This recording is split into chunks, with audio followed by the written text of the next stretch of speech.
Yo, what's going on, everyone? It's DLloyd, man. So we just watched game one between the Miami Heat and the Philadelphia 76ers yesterday, or I don't know when I'm gonna put this video out. It could be Wednesday when I put this out. So 2 days ago, we seen game one, and we seen James Harden without Joel Embiid. He had to step up. He had to put the team on his back. And how was he gonna look, in this moment? Because there's a ton of pressure on James Harden. He has to look good because at the end of the day, he is playing for a contract.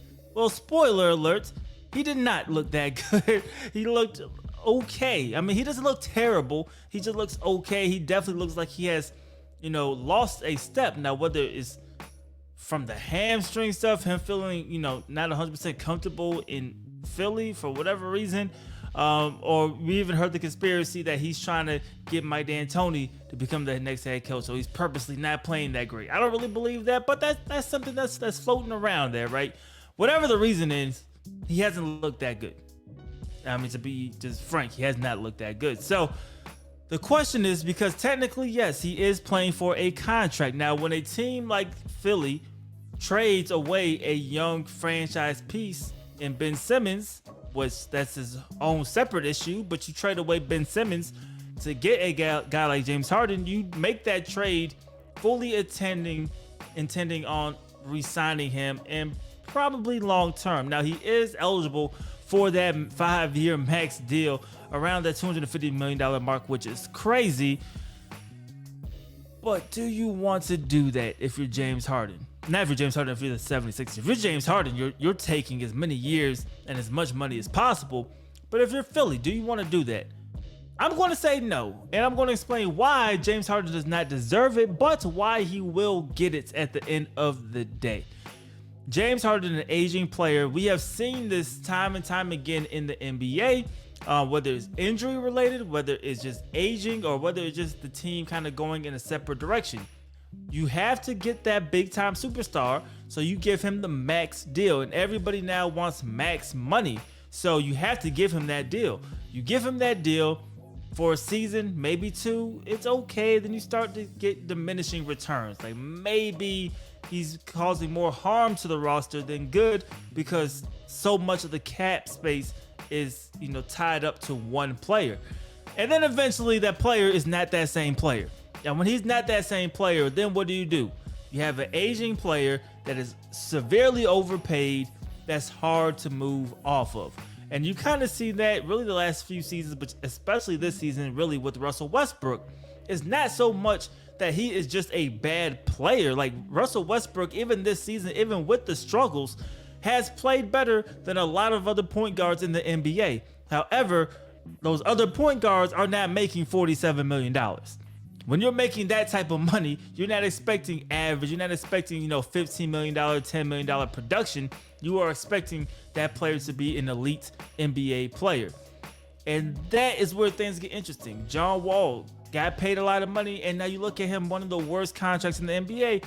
I mean, granted, we haven't seen John Wall. That's a whole separate issue. But even when he comes back, John Wall is not a top 5, point guard in the NBA anymore. So paying him as the highest paid player in the NBA does not make sense. But at the time, those teams have to lock in those players because that's how the NBA works. That's basically the culture. If you have a solid year, you get max money. I mean, we're talking about, who said, I think it was Damian Lillard said that Jordan Poole is a max type player. He's a good player, but like, if he gets max money, like, absolutely not. And it's interesting, and he's not, but it's interesting just because that's really the cycle, right? You have to pay these players, and with that money being guaranteed for the most part, it's very hard once you get over that, those couple years that it's worth it, and then the rest of it is not. So if you're Philly, you're going to have to give them a max deal. Now the question is, and your only saving grace is if you could somehow convince James Harden to take less than 5 years, which I think could be possible. But how long do you go? Like, I'm saying 2 years, 3 years, okay. Anything over than that, you're definitely pushing it. I mean, 3 years is definitely pushing it because I don't think he has it. James Harden, when you sit back and watch him this year, he doesn't have the same burst. he doesn't have the same lifts. He never had crazy lift, but like even in the step backs, and you could tell he comes up short a little bit more on the shots. The big concerning part to me is when he drives into the lane.